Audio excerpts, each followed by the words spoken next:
Hello everyone, আসসালামু আলাইকুম। আজ আমি তৈরি করব ইনস্ট্যান্ট মুসমুসে রসালো জিলাপি। জিলাপি তৈরি করতে গিয়ে অনেকেই হয়তো ব্যর্থ হন। জিলাপি ঠিকমতো ফুলে না, চ্যাপ্টা হয়ে যায়, আবার জিলাপি শিরার ভিতরে দেওয়ার পরে নরম হয়ে যায়। তো তাদের জন্য আজকের এই রেসিপিটি।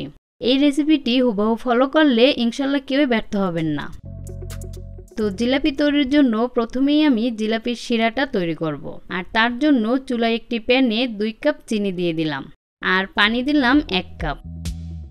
জিলাপির যে শিরাটা সেটা কিন্তু অনেক বেশি ঘন হবে না, তাই যতটুকু চিনি নেবেন ঠিক তার অর্ধেক পরিমাণ পানি দিয়ে তারপর চিনিটা গলে সুন্দরভাবে ফুটে উঠলেই কিন্তু পারফেক্ট একটা শিরা তৈরি হয়ে যাবে। শিরাটা বেশি সময় জাল দিতে হবে না। আর এই যে শিরাটা সুন্দরভাবে ফুটে উঠেছে, এবার আমি এর ভিতরে সামান্য পরিমাণ অরেঞ্জ ফুড কালার দিয়ে দিলাম। তাতে করে জিলাপির কালারটা সুন্দর হবে, তবে এটা অপশনাল, কেউ দিতে না চাইলে বাদ দিতে পারেন। এবার আমি দিব সামান্য একটু লেবুর রস। লেবুর রসটা দেওয়ার ফলে শিরাটা ঠান্ডা হওয়ার পরে জিলাপির গায়ে জমে যায় না।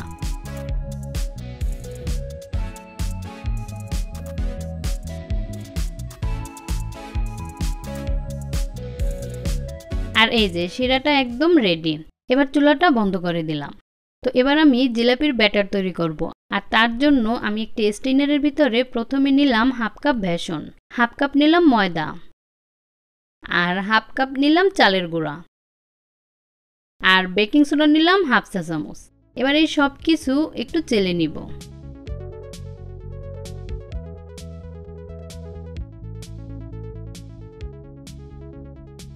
তো এবার এই শুকনো উপকরণগুলো একটু মিশিয়ে নিলাম।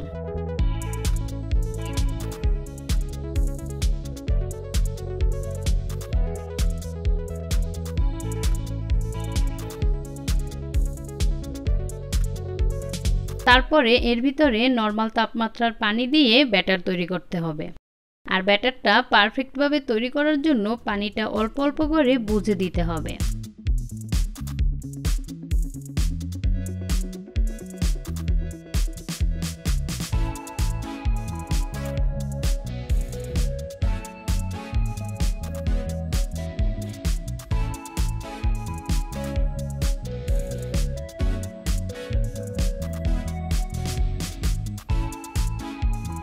তো আমি এখানে আরও সামান্য একটু পানি অ্যাড করব।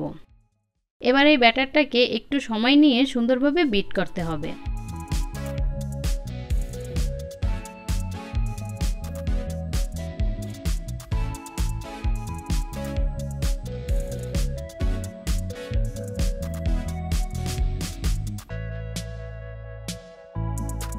তো জিলাপির জন্য ব্যাটারটা এবার একদম রেডি।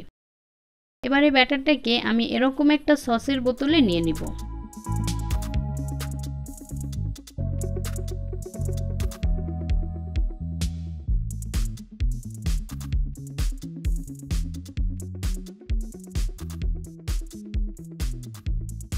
এবার জিলাপিগুলো ভাজার পালা।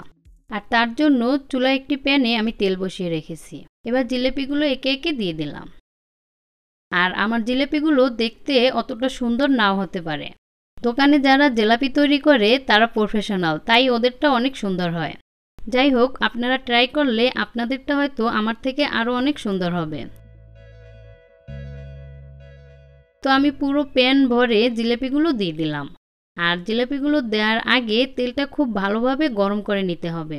আর জিলাপিগুলো দেওয়া হয়ে গেলে চুলার আঁচ মিডিয়াম রেখে একদম লাল করে ভেজে নিতে হবে। আর আমার কাছে জিলাপি একটু কড়া ভাজা হলে খেতে বেশি ভালো লাগে।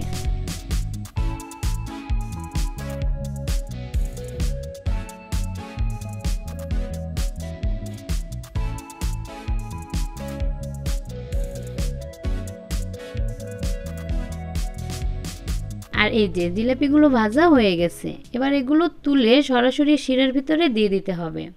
আর খেয়াল রাখতে হবে শিরাটা যাতে হালকা একটু গরম থাকে।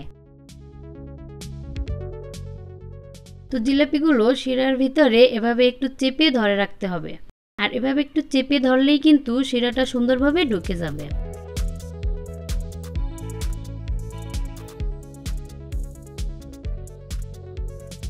তারপর জিলাপিগুলো সাথে সাথে তুলে নিতে হবে। শিরার ভিতরে বেশি সময় রেখে দেওয়া যাবে না, তাতে করে জিলাপিগুলো নরম হয়ে যেতে পারে।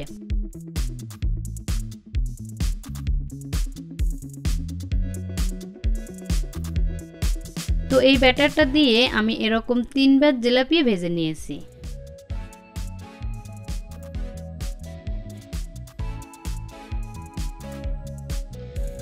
তো এতটুকু ব্যাটার দিয়ে বেশ অনেকগুলো জিলাপি হয়ে গেছে।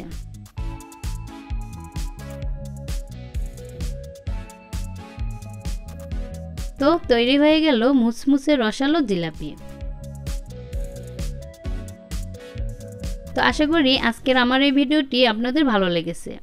ভালো লাগলে আমার চ্যানেলটিকে সাবস্ক্রাইব করে দিবেন আর আমার ভিডিওতে লাইক, কমেন্ট এবং শেয়ার করবেন। ভালো থাকবেন সবাই। আল্লাহ হাফেজ।